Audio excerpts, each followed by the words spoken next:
മക്കളെ, പരിശുദ്ധമായ റമദാൻ മാസത്തിലെ അവസാനത്തെ 10 കാലെടുത്തു വെക്കുകയാണ്. ഹബീബായ നബി സല്ലല്ലാഹു അലൈഹി വസല്ലമ തങ്ങൾ അവസാനത്തെ 10 കഴിഞ്ഞാൽ അഹ്യൽ ലൈല, രാത്രികളെ സജീവമാക്കിയിരുന്നു. വ ഐഖള അഹ്ലഹു, തന്റെ വീട്ടുകാരെ മുഴുവനും വിളിച്ചുണർത്തിയിരുന്നു. വ ജദ്ദ വ ശദ്ദൽ മിഇസർ, അതുപോലെ അരയും തലയും മുറുക്കി ഇബാദത്തിന് വേണ്ടി പ്രത്യേകമായി പ്രയത്നിക്കുമായിരുന്നു. ആയിഷ റളിയല്ലാഹു അൻഹ പറയുന്നത് കാണാം.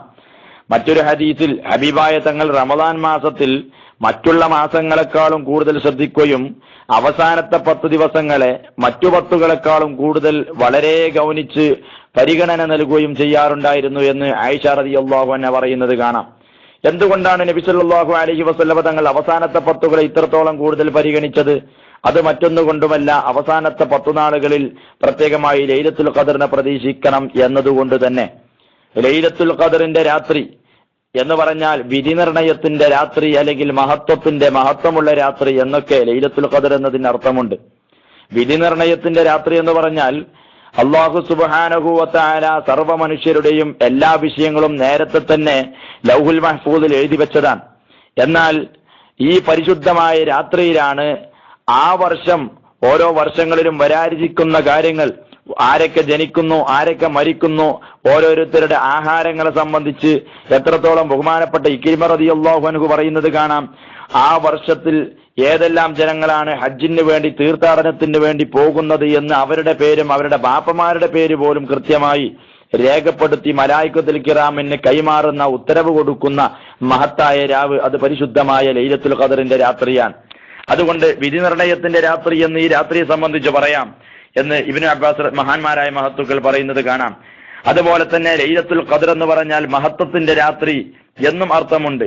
കാരണം പരിശുദ്ധമായ റമദാൻ പരിശുദ്ധമായ ഖുർആൻ ഇറങ്ങുന്നത് ഈ ലൈലത്തുൽ ഖദറിന്റെ രാത്രിയാണ്. വിശുദ്ധ ഖുർആൻ പറഞ്ഞു. അതുപോലെ ലൈലത്തുൽ ഖദ്രി ഖൈറും മിൻ അൽഫി ശഹർ, 1000 മാസത്തെക്കാളും പവിത്രതയുള്ള ദിവസമാണ്, രാത്രിയാണ് അന്ന് വിശുദ്ധ ഖുർആൻ പറഞ്ഞു. അതുകൊണ്ട് മഹത്വത്തിന്റെ രാത്രി എന്ന് പറയാം. മാത്രമല്ല ബഹുമാനപ്പെട്ട ജിബ്രീൽ അലൈഹിസ്സലാത്തു വസ്സലാം അടക്കമുള്ള സർവ മലക്കുകളും അന്നേ രാത്രി അള്ളാഹുവിന്റെ ഭൂമിയിലേക്ക് ഇറങ്ങും. അതുകൊണ്ട് മഹത്വമുള്ള രാത്രി എന്ന് പറയാം. എന്നാൽ ലൈലത്തുൽ ഖദർ ഏത് ദിവസമാണ് എന്ന വിഷയം കൃത്യമായി ഹബീബായ നബി സല്ലല്ലാഹു അലൈഹി വസല്ലമ തങ്ങൾ നിർണയിച്ചു തന്നിട്ടില്ല. റമദാൻ മുഴുവനും പ്രതീക്ഷിക്കണമെന്ന് ഒരു ഹദീസിൽ കാണാം. എന്നാൽ അവസാനത്തെ 10 ദിവസങ്ങളെ ശ്രദ്ധിച്ചുകൊള്ളണമെന്ന് മറ്റൊരു ഹദീസിൽ കാണാം. ഒറ്റയിട്ട രാവുകളെ പ്രത്യേകമായി ഗൗനിച്ചുകൊള്ളണമെന്ന് മറ്റു ചില ഹദീസുകളിൽ കാണാം. എന്നല്ലാതെ പ്രത്യേകമായി നിർണയിച്ച് കൃത്യമായി പറഞ്ഞിട്ടില്ല. എന്നാൽ ചില മഹാന്മാരായ മഹത്തുക്കൾ ചില നിഗമനങ്ങളൊക്കെ പറഞ്ഞിട്ടുണ്ട്. ബഹുമാനപ്പെട്ട ഉമർ ഇബ്നുൽ ഖത്താബ് റളിയല്ലാഹു അൻഹു, ഹുദൈഫത്തുൽ യമാൻ റളിയല്ലാഹു അൻഹു, ബഹുമാനപ്പെട്ട ഉബയ്യ് ഇബ്നു കഅബ് റളിയല്ലാഹു അൻഹുവിനെ പോലെയുള്ള മഹാന്മാരായ മഹത്തുക്കൾ, സ്വഹാബി വര്യന്മാർ പറഞ്ഞത് 27ാം രാവിനാണ് ലൈലത്തുൽ ഖദർ എന്ന അഭിപ്രായക്കാരാണ്.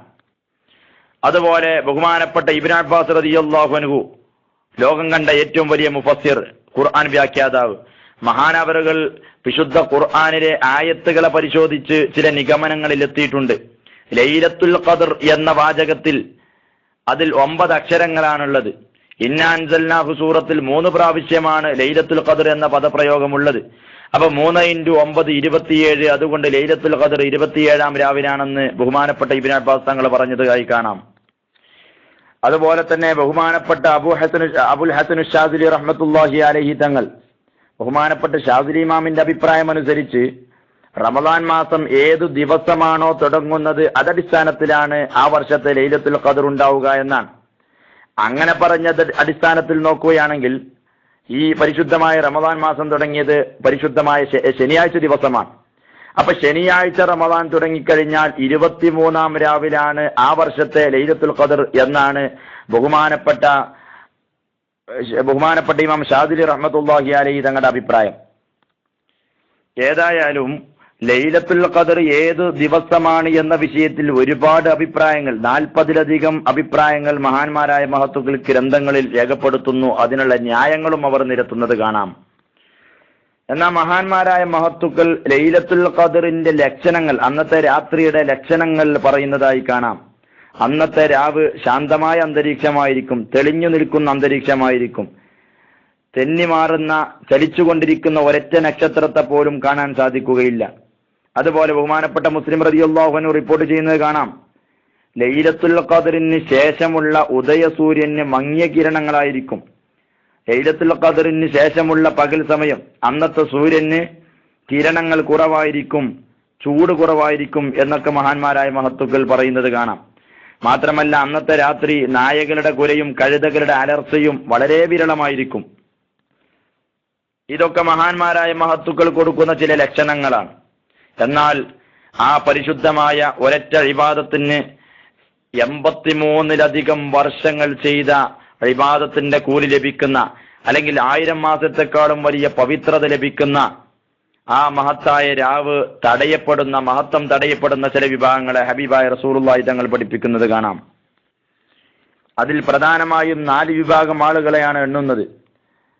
സ്ഥിരമായി മദ്യപിക്കുന്ന ആൾ, മാതാപിതാക്കളെ പീഡിപ്പിക്കുന്നവർ, കുടുംബബന്ധം വിച്ഛേദിക്കുന്നവർ, കാപട്യവും കുശുമ്പും ഹൃദയത്തിൽ കൊണ്ട് നടക്കുന്നവർ.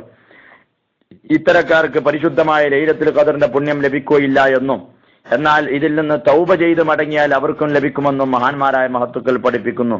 അല്ലാഹു തആല ലൈലത്തുൽ ഖദറിനെ സ്വീകരിക്കാനും അതിന്റെ മഹത്വം ഉൾക്കൊള്ളാനുള്ള തൗഫീക്ക് നൽകുമാറാവട്ടെ. അസ്സലാമു അലൈക്കും വറഹ്മത്തുള്ളാഹി തആല വബറകാതുഹു.